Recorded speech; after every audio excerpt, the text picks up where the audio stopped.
Assalamualaikum warahmatullahi wabarakatuh. Salam sejahtera untuk kita semuanya. Perkenalkan, nama saya Heri Mayuzar SENM. Saya merupakan dosen tetap di Universitas Putra Bangsa pada program studi S1 Bisnis Digital. Saat ini saya sedang mengikuti sertifikasi dosen yang diselenggarakan oleh Kemendikti Saintek 2025. Video ini dibuat untuk memenuhi persyaratan sertifikasi dosen yang disebut dengan PDD UKTPT ataupun pernyataan diri dosen dalam unjuk kerja Tridharma Perguruan Tinggi dalam bidang pengajaran. Adapun mata kuliah yang saya ampu yaitu mata kuliah Business Modeling, yang mana mata kuliah ini merupakan mata kuliah wajib yang diambil oleh mahasiswa pada semester 6. Jumlah SKS mata kuliah Business Modeling ini dengan bobot 3 SKS dengan jumlah pertemuan sebanyak 16 kali pertemuan. 2 pertemuan diantaranya digunakan untuk ujian, baik itu ujian tengah semester dan juga ujian akhir semester.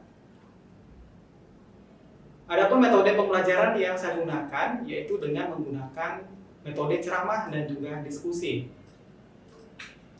Pendekatan pembelajaran ini menggunakan teknik DIA ataupun Delivery, Interaction, dan juga Assessment. Selanjutnya, terkait dengan CPMK mata kuliah ini, yang pertama yaitu mahasiswa dapat menjelaskan, menunjukkan dan juga memperjelas pengertian konsep bisnis modeling dengan tepat. Yang kedua, mahasiswa dapat menjelaskan, menunjukkan dan juga memperjelas peran penting seorang entrepreneur dalam bisnis dengan tepat.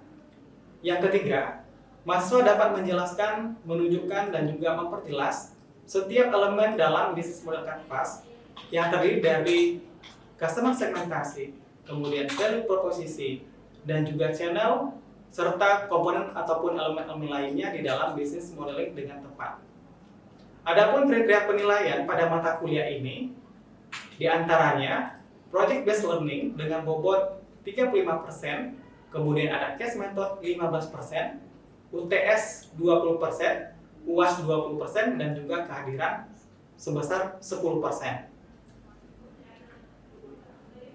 Mata kuliah ini, mata kuliah Business Modeling, berisi teori yang memberikan pemahaman tentang teori bisnis modeling, meliputi konsep model bisnis, kemudian peran entrepreneur dalam sebuah bisnis, dan juga elemen-elemennya yang meliputi customer segmentasi, value proposition, kemudian ada channel, custom key activity, kemudian ada key result, dan juga revenue stream, serta elemen-elemen lainnya yang ada di dalam bisnis model kanvas. Berikut ini adalah contoh video pembelajaran yang dilakukan secara offline di dalam kelas. Selamat pagi, Assalamualaikum warahmatullahi wabarakatuh. Waalaikumsalam warahmatullahi wabarakatuh. Baik, apa kabar teman-teman semuanya? Baik. Hari ini kita akan mempelajari ya topik terkait dengan customer segment, kemudian ada value, proposition, dan juga channel. Namun sebelum kita masuk pada materi pembelajaran hari ini, kita akan berdoa terlebih dahulu ya. Marilah kita berdoa menurut keyakinan kita masing-masing. Berdoa, kita mulai.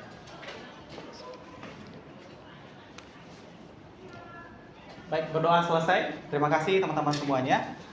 Oke, baik, sebelumnya kita sudah mempelajari ya, di minggu kedua kemarin kita sudah mempelajari bagaimana pentingnya terkait dengan peran dari entrepreneur ya. Nah, mungkin teman-teman di sini masih ada ya yang ingat mungkin ya, sebagian ada yang ingat, sebagian mungkin sudah ada yang lupa juga. Apa yang dimaksud dengan entrepreneur, kemudian bagaimana dengan karakteristiknya. Oke, saya minta mungkin ada yang bisa menjelaskan ya secara singkat terkait dengan entrepreneur dan juga karakteristiknya. Silakan, ada yang bisa bantu saya? Oke, silakan. Saya Pak, mengingat materi yang sebelumnya itu tentang entrepreneur, entrepreneur itu ada atau wirausahawan adalah seseorang yang menciptakan, mengelola atau juga mengembangkan suatu bisnis atau bisnis baru. Nah, tujuannya sendiri itu untuk mendapatkan keuntungan dengan tentunya siap terhadap tantangan dan resiko yang dijalani selama proses bisnis tersebut. Kurang lebih seperti itu. Kemudian untuk karakteristiknya, seingat saya kemarin itu ada yang pertama pemberani, berani mengambil keputusan, kemudian mempunyai jiwa kepemimpinan, tidak mudah menyerah, kemudian memiliki berorientasi kepada tujuan dan juga visi misinya. Nah, selain itu seorang entrepreneur juga harus bisa berinovasi dan menyesuaikan diri dengan perkembangan yang ada. Oke, bagus sekali ya. Jadi itulah tadi ya penjelasan mengenai materi minggu lalu ya. Ternyata masih ada yang mengingat dengan baik ya semuanya terkait dengan apa saja yang dimaksud dengan entrepreneur ya. Kemudian begitu juga dengan karakteristiknya, pantang menyerah, kemudian memiliki inovasi dan sebagainya. Nah, itulah materi minggu lalu ya sudah kita bahas. Nah, selanjutnya hari ini ya kita akan membahas materi lainnya, yaitu terkait dengan customer segment dan juga value proposition ya, serta adanya channel. Nah, jadi ini adalah elemen-elemen dari bagian ataupun yang terdapat di bisnis model kanvas. Nah, teman-teman, di minggu pertama kita sudah mengenal juga ya apa yang dimaksud dengan bisnis model kanvas. Di dalam bisnis model kanvas itu sendiri terdapat 9 elemen utama ya, yang hari ini akan kita bahas satu persatu, tapi lebih khususnya pada 3 elemen ini, diantaranya ada customer segment, kemudian ada value proposition dan juga channel. Oke, selanjutnya kita masuk pada bentuk dari bisnis model kanvas ya. Nah, jadi ini merupakan bentuk ya, bentuk dari bisnis model kanvas yang nantinya akan kita bahas secara umum ya terlebih dahulu. Kemudian nantinya kita khususkan membahas 3 elemen utama ya, yang diantaranya adalah customer segment, kemudian ada value proposition dan juga channel. Sedangkan untuk elemen-elemen lainnya nanti kita bahas pada minggu berikutnya. Oke, baik teman-teman semuanya, ini customer segment ya. Nah, jadi apa yang dimaksud dengan customer segment ya?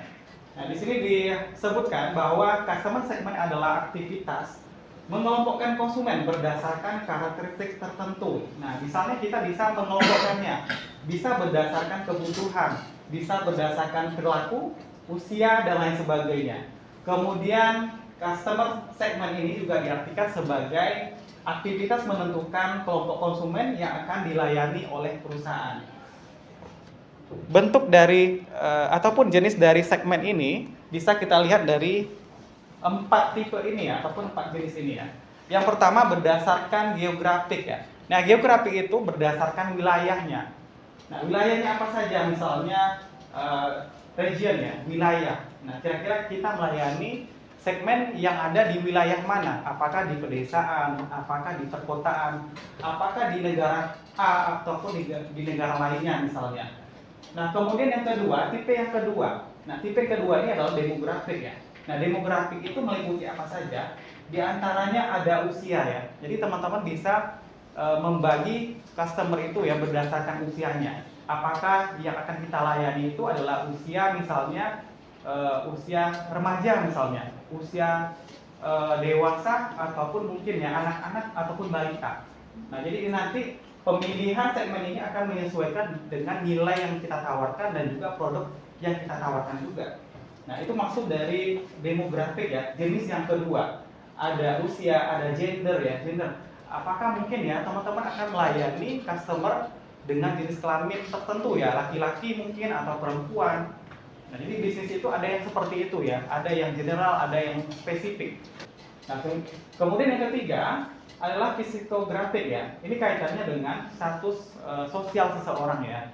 Nah, jadi kita bisa memilih ya berdasarkan status sosialnya, kemudian bisa berdasarkan lifestyle-nya, gaya hidupnya ya. Ada gaya hidupnya mungkin glamor ya, mewah mungkin ya. Nah, kita bisa menargetkan orang-orang seperti ini. Nah, mereka tidak sensitif dengan harga. Kita bisa menawarkan barang-barang ya semacam barang-barang branded gitu ya. Barang branded itu kan identik dengan harga yang mahal ya, kualitas yang baik ya. Kita bisa memilih segmen seperti ini. Jumlahnya memang tidak banyak, tapi menguntungkan. Nah, contohnya barang-barang branded ya. Entah itu tas mungkin ya, jam tangan misalnya dengan berbagai merek tertentu ya. Nah, untuk jenis customernya, mereka dari sisi kuantitas ya, jumlah mungkin tidak banyak, tapi dari segi daya belinya itu sangat tinggi ya, dan sangat menguntungkan bagi bisnis kita. Nah, kita juga bisa memilih ya, menargetkan dengan memilih ya sosial kelas tertentu, ya. Dari ini termasuk dari psikografik. Kemudian yang terakhir terkait dengan segmentasi ya. Kita bisa memilih target segmen ataupun segmen pasar kita berdasarkan behaviornya ataupun perilakunya. Nah, perilaku di sini ya banyak jenisnya. Ada status pengguna, ada benefitnya, ada perilaku dalam membeli misalnya juga bisa ya, dan loyalty-nya ataupun kesetiaannya dalam membeli ya. Jadi seseorang kadang ya ada seseorang itu yang loyal dengan satu brand ya. Jadi ketika mereka loyal ya mereka susah ataupun sulit untuk beralih ya ataupun pindah dari merek yang mereka pilih sebelumnya ya. Nah itu beberapa jenis tipe dari segmentasi pasar ya ataupun customer segmentasi. Nah, dari berbagai jenis tadi ya teman-teman bisa memilih ya ketika ingin menjalankan sebuah bisnis ya teman-teman bisa memilih kira-kira ya bisnis segmen yang mana yang akan kita layani ya. Nah pertanyaannya bagaimana cara kita ya menentukan customer segment? Ini kan pertanyaan penting ya. Jadi pertanyaan ini akan membantu teman-teman ya untuk mengidentifikasi ya dari sekian banyak tadi jenis segmentasi ya. Kan mungkin ada yang bingung juga ya. Kita mungkin bingung. Banyak sekali tadi jenisnya gitu ya. Ada 4 jenis. Setiap jenis tadi ada bagian-bagiannya. Nah, dari sekian banyak kira-kira mana customer segment yang akan kita pilih. Nah, untuk menentukan ini, nah ada cara ya yang bisa kita gunakan. Ada pertanyaan-pertanyaan yang akan mengarahkan kita ya untuk menentukan customer segment tadi. Nah, di antaranya misalnya ya, siapa target dari produk? Nah, produk kita ini ya, kita harus menentukan. Jadi akan lebih bagus ya ketika teman-teman itu ya menentukan produk ini secara khusus untuk siapa gitu ya. Jadi kita menyesuaikan dengan segmen yang kita pilih. Jadi teman-teman harus menjawab pertanyaan ini ya. Siapa target dari produkmu? Nah, ini pertanyaan penting ya. Jadi kita akan menuliskan segmennya, targetnya siapa, yang akan membeli produk kita itu siapa. Kemudian pertanyaan kedua, apakah produk sudah ditawarkan ke orang yang tepat? Nah, apakah mereka benar-benar membutuhkan atau tidak ya? Jadi produk kita ini ya harus kita tawarkan kepada segmen kita tadi, orang yang membutuhkan produk yang kita tawarkan.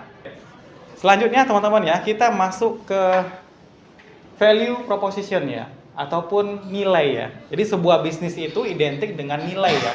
Kenapa teman-teman memilih misalnya menggunakan handphone dengan merek tertentu ya? Kan masing-masing sini punya handphone ya. Pasti teman-teman itu ya punya merasa gitu ya, ada nilai yang teman-teman dapatkan dari handphone yang kita gunakan saat ini. Nah, apa saja nilai yang dimaksud tadi ya? Sesuatu yang mungkin tidak dimiliki ya oleh produk lainnya. Handphone itu banyak jenisnya ya, banyak mereknya juga. Nah, kenapa kita memilih dengan merek tertentu misalnya? Ada Xiaomi misalnya, ada Oppo, terus apa lagi mereknya? Merek lainnya selain Xiaomi, Oppo, ada Samsung misalnya, iPhone mungkin ya, dan sebagainya. Nah, pasti ada value yang ditawarkan oleh masing-masing produk tadi ya. Nah, itu yang terkait dengan value ini. Apa sih yang dimaksud dengan value ya? Ataupun nilai ya, proposisi nilai. Nah, yang dimaksud dengan value proposisi ini adalah bagaimana produk, layanan, dan keseluruhan bisnis ini memberikan nilai ya, lebih dibandingkan pesaing ya. Nah, jadi ini penekanannya di sini ya. Bagaimana sebuah produk ataupun layanan itu dapat memberikan nilai lebih dibandingkan pesaingnya. Nah, itu ya. Misalnya dari Xiaomi dengan Oppo misalnya, ataupun Xiaomi dengan Samsung. Nah, bedanya apa sih gitu ya? Kenapa kita memilih handphone dengan merek Samsung ya? Ataupun sebaliknya dengan merek Xiaomi misalnya. Nilai apa sih yang ditawarkannya? Oh, mungkin harganya mungkin ya. Harganya relatif lebih murah misalnya dibandingkan dengan merek lainnya yang sejenis. Kemudian apalagi kameranya misalnya. Oh, kameranya bagus, bening, bersih misalnya. Hasil fotonya bagus ya. Kalau kita bikin video juga bagus hasilnya. Jadi ada alasan dari customer tadi yang memilih produk yang kita tawarkan. Nah, itu secara definisinya ya. Kemudian berikutnya, nah sama halnya dengan value proposition tadi ya, sama halnya dengan customer segment tadi, kita juga bisa menyusun ya, pertanyaan-pertanyaan ya dengan menggunakan beberapa pertanyaan terkait dengan value proposition ini. Nah, jadi di sini ada 3 pertanyaan ya, ada 3, satunya belum kelihatan ya. Nah, ini yang pertama, yaitu masalah apa yang bisa kamu selesaikan melalui produk dan layanan. Nah, jadi segmen yang kita pilih tadi ya, itu mereka menghadapi berbagai masalah gitu ya. Nah, masalah terkait dengan produk. Nah, kemudian kita ingin menyelesaikan masalah tersebut. Kaitannya menyelesaikan ini adalah dengan nilai gitu ya. Nilai apa yang kita tawarkan kepada si customer segmen yang sudah kita pilih sebelumnya. Nah, contohnya apa saja misalnya teman-teman ya. Di sini ada beberapa bentuk dari value yang dimaksud tadi ya. Nah, mungkin salah satunya harga, teman-teman ya. Jadi harga ini merupakan bentuk dari value, nilai yang ditawarkan oleh sebuah bisnis ya. Nah, dari beberapa jenis produk misalnya ataupun layanan, kita bisa menawarkan ya harga yang relatif murah misalnya, itu juga bisa sih ya. Jadi harga itu beda-beda ya, tergantung kita mau mendesainnya seperti apa. Kita bisa menawarkan produk dengan harga yang murah untuk segmen tertentu, tergantung segmennya ya. Jadi tidak selalu ya harga murah itu strategi yang efektif, tidak selalu. Jadi tergantung segmennya juga. Jadi harga yang murah bisa jadi ya, mungkin dari berbagai jenis handphone tadi ya, kita memilihnya karena harganya terjangkau, harganya murah, dengan kualitas ya yang sudah bagus gitu ya. Nah, cukup bagus ya dibandingkan dengan ya kalau kita mundur beberapa tahun ke belakang gitu ya, mungkin kualitas kameranya belum sebagus saat ini ya. Tapi untuk saat ini rata-rata handphone ya dengan berbagai jenis tadi kameranya kan sudah bagus, sudah bening ya. Nah, itu yang sama maksud tadi, mungkin harganya relatif murah. Nah, itu bisa menjadi value ya, nilai. Kenapa orang itu ya, seseorang ataupun konsumen ya, memilih produk kita karena kita menawarkan harga yang murah.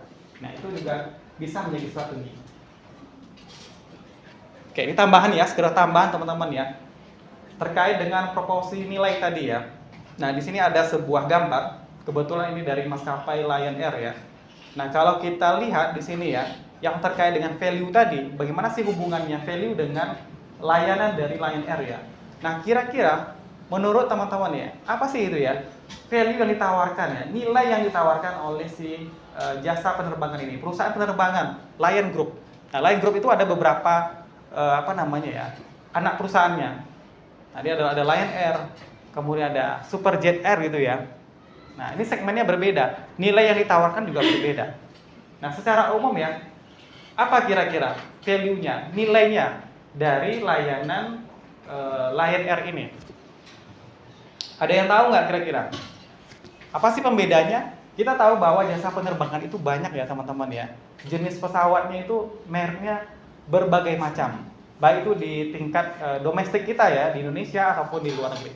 Di bandara internasional ya, kita bisa melihat ya berbagai merek ya ataupun jenis perusahaan gitu ya, berbagai macam perusahaan. Ya. Intinya hanya berbeda mereknya saja, brandnya saja, perusahaannya berbeda. Tetapi apa sih nilainya gitu ya? Apa sih pembedanya antara satu perusahaan penerbangan ini dengan perusahaan penerbangan lainnya? Kan pertanyaannya kan di situ gitu ya. Nah, apa kira-kira kelebihannya, nilainya apa yang ditawarkan oleh Lion Group ini? Ada yang tahu nggak? Ada yang tahu? Harga terjangkau. Oh iya, betul sekali ya. Nah, jadi harganya terjangkau. Ini yang saya maksud tadi ya di proporsi nilai tadi. Nah, proporsi nilai tadi salah satunya adalah harga ya. Harga yang terjangkau. Ini yang ditawarkan oleh si Lion Group. Nah, jadi mereka memiliki banyak armada penerbangan ya. Jadi banyak pesawat dengan berbagai rute penerbangan di seluruh Indonesia ya. Kemudian selain rutenya banyak, dia mampu menawarkan harga yang lebih murah dibandingkan pesaingnya. Jadi banyak orang di luar sana memilih ya menggunakan layanan Lion Air ini ya ketika menggunakan transportasi udara ya. Ini menjadi pilihan utama. Kenapa? Kok memilih ini gitu ya? Kita nggak bicara layanan, tapi kita bicara harga gitu ya. Harganya murah, harganya terjangkau, rutenya banyak gitu ya. Kita mau kemana aja rutenya ada, baik itu domestik ataupun penerbangan ke luar negeri. Nah, itu contoh penerapan ya dari value proposisi tadi. Nah, contohnya salah satunya digunakan oleh Lion Group. Oke, sampai di sini bisa dipahami ya teman-teman ya. Oke.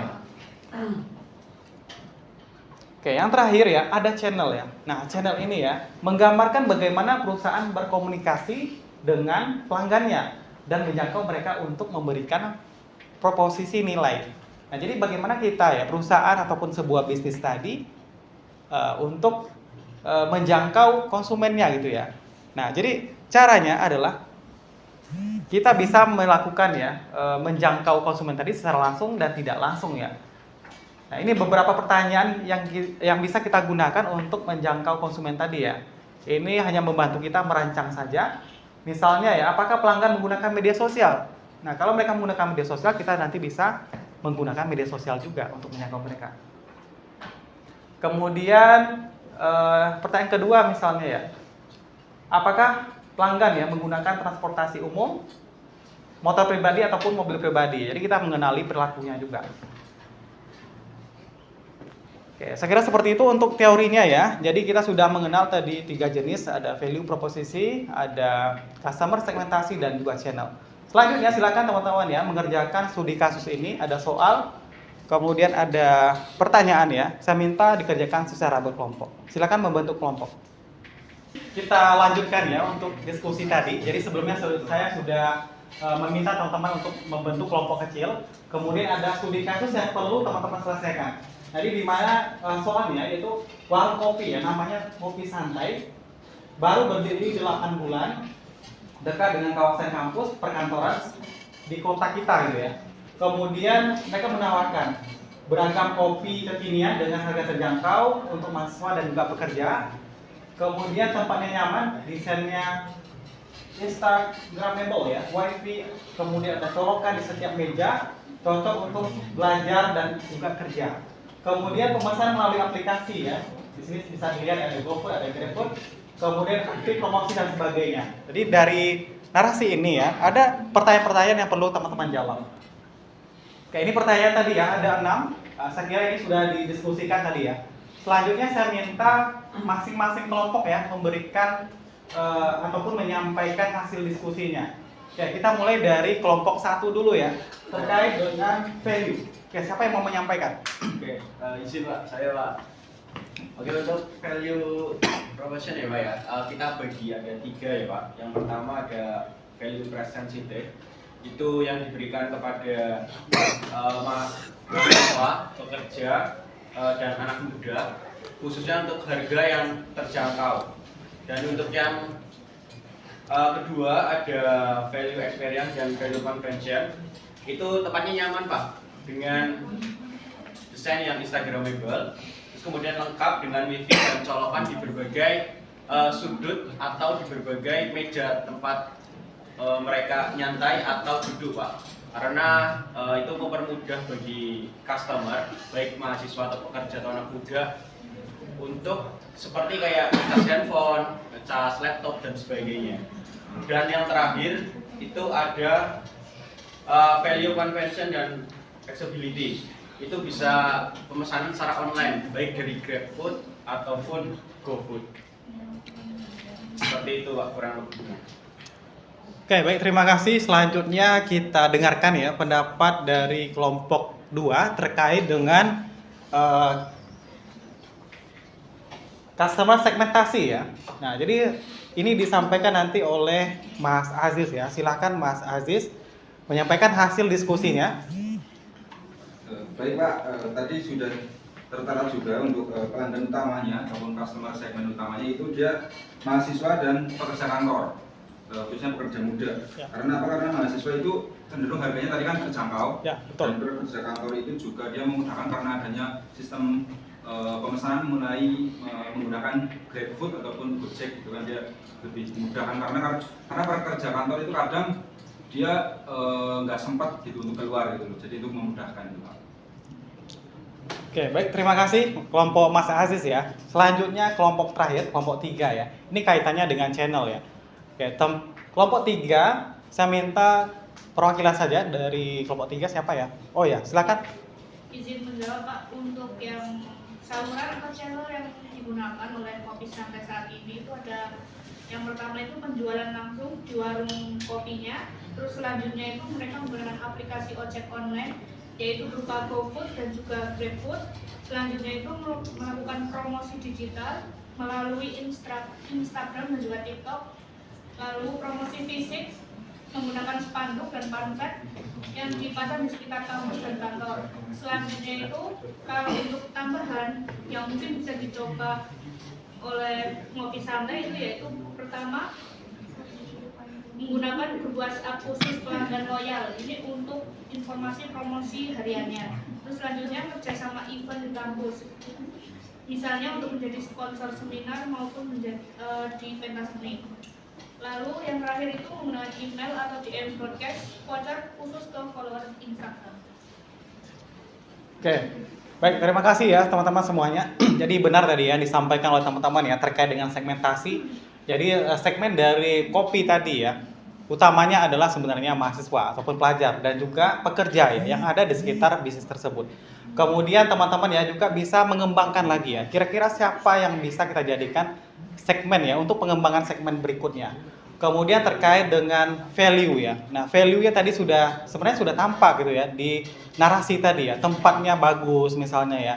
Harganya murah, mungkin varian makanannya juga banyak dan sebagainya. Itu termasuk dari value ya. Dari sisi value yang ditawarkan oleh bisnis kopi tadi. Kemudian yang pertanyaan ketiga yang dijawab tadi ya, channelnya. Nah, channelnya juga berbagai macam yang bisa kita gunakan ya untuk menjangkau si target tadi ya, si segmen yang kita pilih tadi. Nah, jadi semua yang teman-teman sampaikan tadi sudah benar itu ya. Oke, bagus semuanya teman-teman, berarti sudah memahami dengan baik ya secara teori dan praktiknya juga penerapan pada sebuah bisnisnya. Oke, berikutnya saya minta teman-teman ya perwakilan juga untuk memberikan kesimpulan ya. Apa sih kesimpulannya dari pembahasan kita hari ini ya?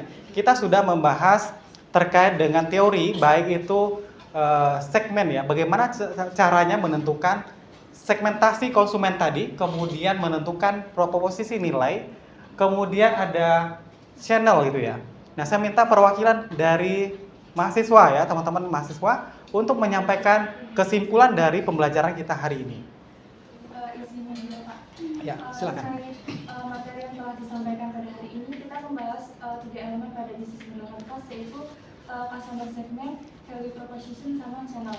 Kalau terkait customer segment itu kan merupakan target dari perusahaan. Bagaimana perusahaan itu bisa mengelompokkan konsumen untuk terhadap konsumen yang akan dilayani berdasarkan karakteristik tertentu. Kemudian untuk penentuan segmen itu kan ada 4 jenis, seperti geografis, demografis, psikografis, dan juga behavioral. Kemudian untuk value proposition itu merupakan nilai yang bisa diberikan oleh sebuah perusahaan. Nilai itu bisa merupakan nilai yang lebih dibandingkan dengan nilai pesaing. Oke, luar biasa sekali ya. Ada lagi? Untuk channel itu merupakan saluran distribusi yang digunakan oleh perusahaan untuk menjangkau konsumen.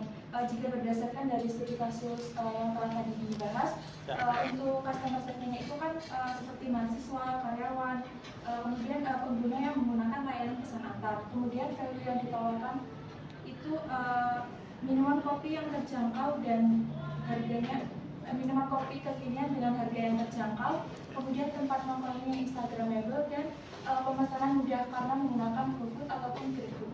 Dan selanjutnya untuk channel yang digunakan yaitu toko fisiknya, kemudian menggunakan media sosial seperti Instagram dan TikTok, kemudian menggunakan aplikasi pemesanan online seperti GoFood dan GrabFood, selanjutnya menggunakan promosi spanduk pamflet dan juga grup WA. Mungkin itu yang dapat disampaikan. Wah, luar biasa sekali ya, detail sekali ya dari awal sampai akhir menjelaskan secara lengkap baik itu customer segmentnya, value propositionnya, dan juga channelnya. Bisa tepuk tangan dulu ya buat teman kita ya. Sekali luar biasa ya. Oke, baik, demikianlah untuk kegiatan pelajaran kita pada hari ini ya. Kita ketemu lagi minggu depan dengan topik yang berbeda. Minggu depan kita akan mempelajari mengenai key activity dan juga key resource ya. Nah, aktivitas kunci dan juga aktivitas sumber daya kunci ya yang ada pada bisnis model kanvas. Demikian untuk pertemuan kita pada siang hari ini, teman-teman semuanya. Saya ucapkan terima kasih banyak atas perhatiannya. Jangan lupa mengerjakan tugas ya. Saya memberikan tugas yang dikerjakan secara mandiri. Ini berguna untuk memperdalam ya pengetahuan, pemahaman teman-teman terkait dengan 3 elemen yang sudah kita bahas sebelumnya. Demikian yang dapat saya sampaikan. Terima kasih banyak atas perhatiannya. Saya akhiri. Wassalamualaikum warahmatullahi wabarakatuh. Waalaikumsalam warahmatullahi wabarakatuh. Terima kasih.